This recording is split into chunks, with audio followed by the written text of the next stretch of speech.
ақшта тиімді адамдар қалай мақсат қоятынын және оған қалай жететінін білгілеріңіз келе ме? 1981 жылы Джордж Торн жоба басқарудың және тиімділіктің бір үлкен әдісін ұсынды. Ол смарт. Мысалы, S сіздің мақсатыңыз анық, нақ болу керек.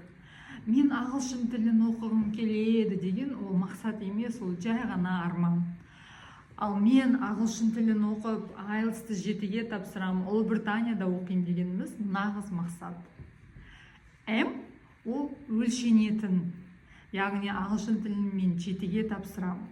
Не болмаса бір айдың ішінде 1000 ағылшын сөзін үйренемін. 60 килограммнан 55 килограммға арттаймын деген өлшенетін мақсаттар. А мақсатыңыз өзіңізге қолжетімді болу керек. Егер сіз мүлдем ағылшын тілін оқымасаңыз, 2-3 айда IELTS тапсыру деген бос ой шығар.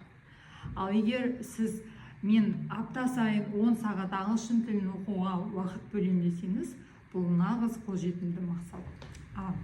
Мақсат сізге қатысты болу керек. Егер сіз студент, не болмаса жас маман болсаңыз, ағылшын тілін оқу, IELTS тапсыру сізге керек шығар.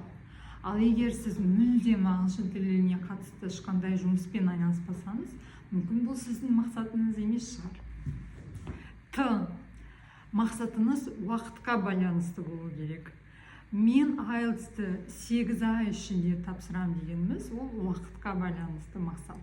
Сонында сіздің смарт мақсатыңыз, мен 8 ай ішінде аптасына 10 рет уақыт бөліп, IELTS-ті 7-ге тапсырам деген мақсат шығады. Видео пайдалы болса лайк басыңыздар, барлық мақсаттарыңыз орындалсын. Назарларыңызға рахмет.